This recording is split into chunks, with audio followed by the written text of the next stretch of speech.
Hey, Mom. So, I'm sitting out here with the little man on my lap. He's not so little anymore, is he? Let me just show you. He's taking a little nappy poo. And, it's Friday, and everybody's home from school and work, so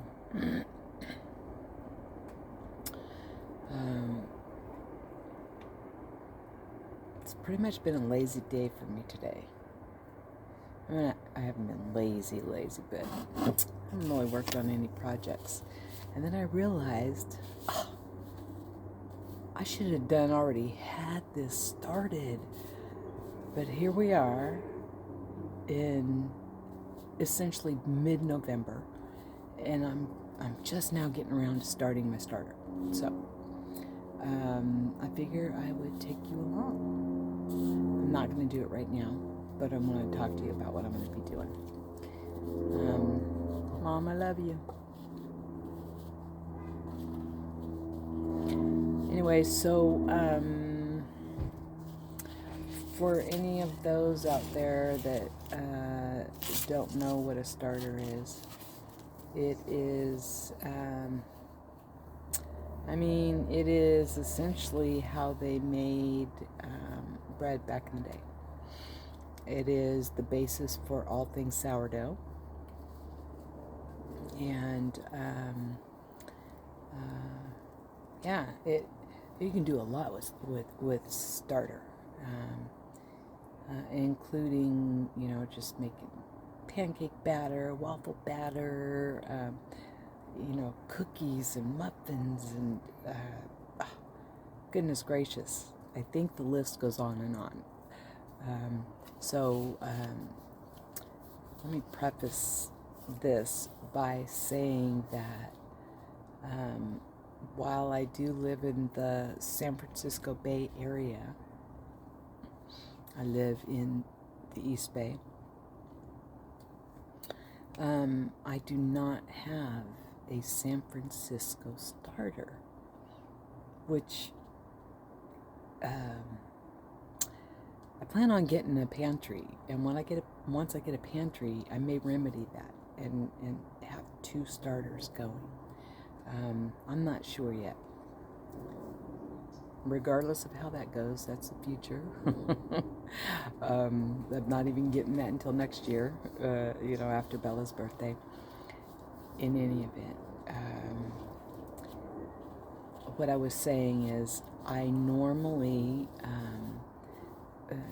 spend at least once, if not twice a year, going through seeds at Baker Creek, rareseeds.com, and most times I'm not really interested in anything beyond their seeds, but one year my starter had died, and I noticed that they had this, what they call an old world starter, for sale. It's dehydrated. So this is what it looks like when it comes to you. It's not just flour, it's a starter. It was a live starter that was dehydrated properly. And I'm really looking forward to getting this one going. I have to tell you, because of this stupid autoimmune disease I have, sometimes it consumes me to the point where I'm not able to do a lot beyond self-care. Anybody with an autoimmune disease can kind of empathize with that. It certainly can sympathize with that. So anyways, so the first couple of times I killed my starters, I just remade them. It takes some time, it takes patience, and you really have to know how to read it all and understand the chemistry behind what you're doing. You don't have to know chemistry to do it, But what you're doing is you are creating a living environment, and you are essentially, rather than opening up a packet of yeast and adding it to your flour and your water and your salt, you're actually creating your own leaven. And there are many types of leavens out there, and yeast is one. Sourdough starter is another.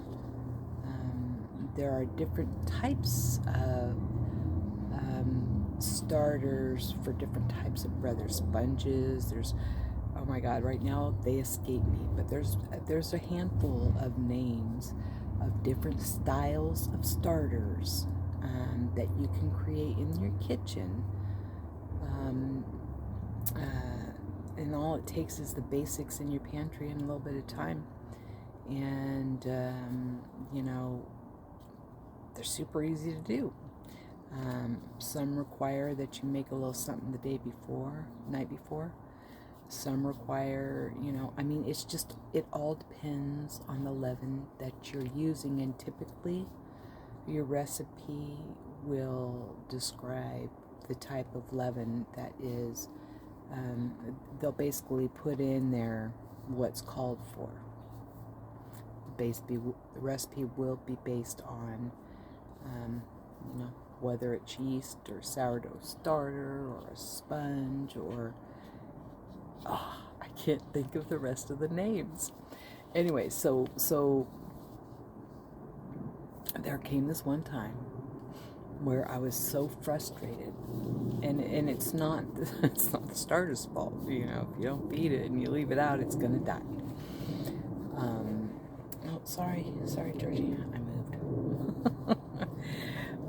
But essentially, while shopping for seeds, I found this thing. I brought it in, and I followed the instructions, and this starter came back quicker than they said it would, and I was completely impressed with it.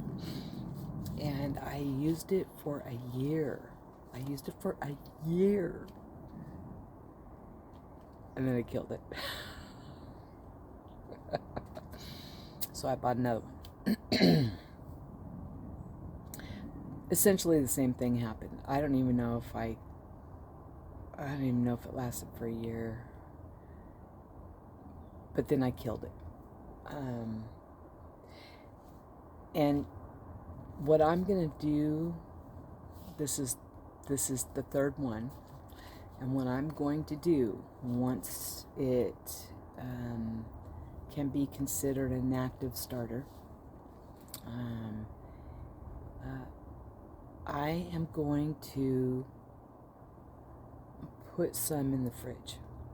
I've done that before, and it really helped because I killed the starter. And then I had this bit in the back of the fridge, and I had not fed it in forever. Oh my God, I was pretty sure it was, So I put it on the counter, and I fed it like it was a starving child, and I just threw all the flour I could at it without making bricks. And that thing came back to life. It was like, right on, yeah, thanks, woohoo. And it just, man, it more than doubled in size once it woke up, and it didn't take, but, I think it took me like 2 days to wake it up. Oh, hold on, this guy's getting uncomfortable. Oh. You're gonna fall off that way, young man. Yeah, we don't want you to fall off. Want to say hi to the people? Say hi to the people. He gets upset because my knees don't stay together, and he slides down. But then he gets to where he sleeps on my leg like he's a cat up in the tree on a limb. He's a big old baby, I'm telling you right now. Even when he grabs me to like... He's so gentle. I used to pull away, worried that he was going to hurt me. And I've learned to just let him do what he needs to do, because he has no... Well, every once in a while he'll go a little too far. But for the most part, he's so loving and he's so gentle with me. Yes. Yes. He's just purring away. I love this little boy right now, right here. Love him so much. Yes. He's finally starting to get over the whole, neuter day. That was pretty traumatic for him. And then, we're not all the way there yet, but we're definitely making big strides. And he'll come and find me in my room if I'm in my room, and he comes into the house. If he doesn't see me out there, he comes down the hallway. Mom! He's so funny. Anyways, back to the starter. So the first thing I'm going to do when I bring this thing back to life is I'm going to put about a cup away. That's what I did last time. I put 1 cup of starter away. You could probably even get away with ½ a cup of starter. I wouldn't go any lower than that. But I like to put 1 cup because, it's the addict in me. I've been in recovery from it for so long, but I still have that addict viewpoint, I suppose.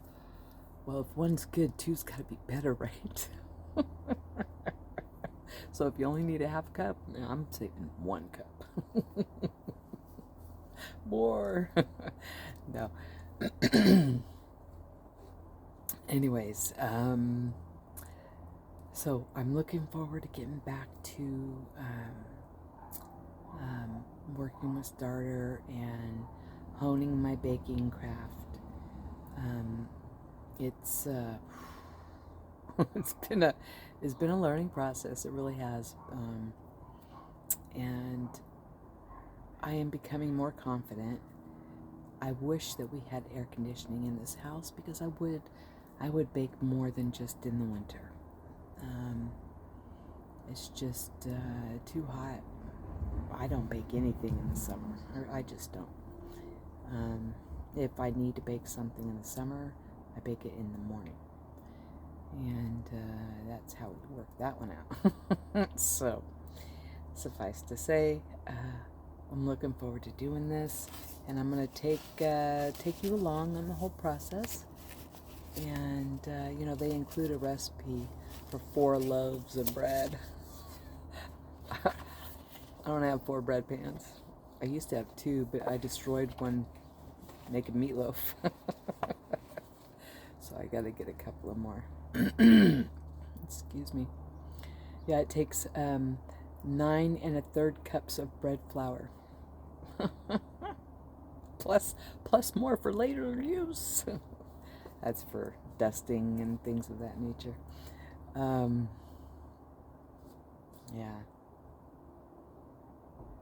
You never know, I may be in a kitchen at one point in my life that allows me to be able to do this.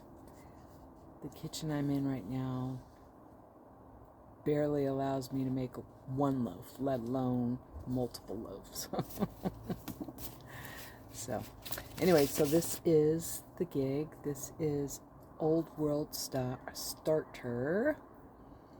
And it comes from a remote mountain village in Tajikistan. I'm sure I'm butchering that. Excuse me. It's a very effective starter. It will really raise your bread without store-bought yeast. It really will. Any starter will, as long as it's a well-maintained and well-developed and then well-maintained starter. And then, of course, these are the instructions on how to rehydrate.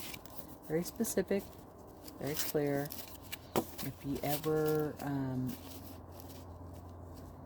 work with... Hey, I meant to tell you that hold on. I pulled that bag of chicken out. I saw that.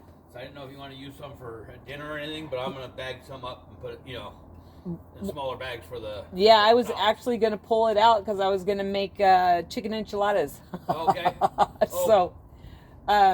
So no, that's fine because, I don't need it all for chicken enchiladas. So you bag what you have, and then I have more whole chickens that I was going to go ahead and cook because when I saw... I'm turned the wrong way. Hold on. Oh, shoot. When I saw that you had taken that out, I figured... Anyways, okay, so... that was Brett.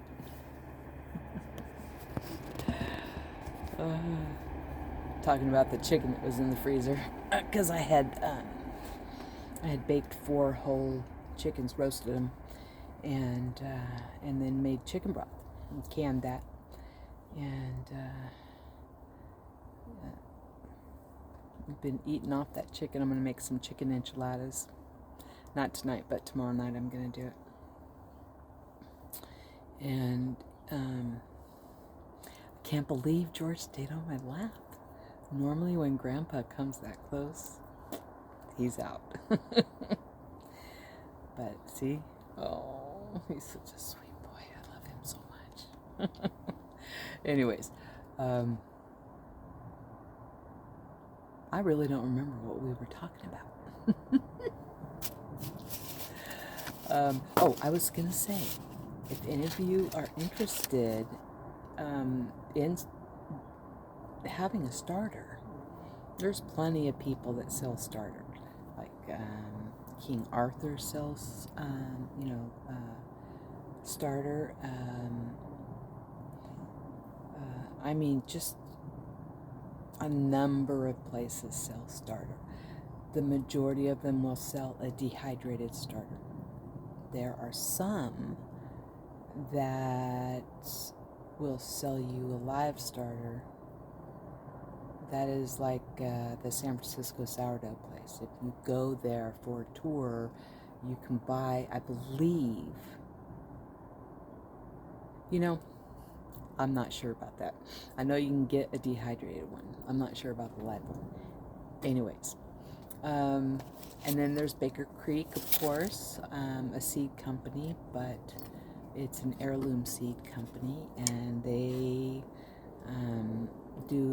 bring in a lot of seeds from other companies that are heirlooms. It's not just seeds that are heirloom to our country.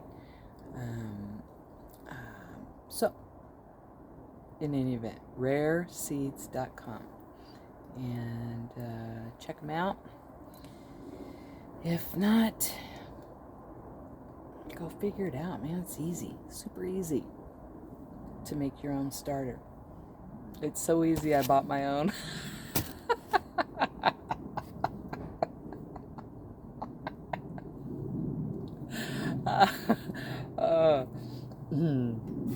Isn't that funny? Oh, something's flying around my teeth.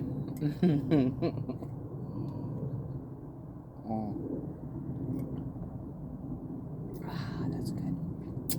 It's good. All right. Well, Mom, I love you.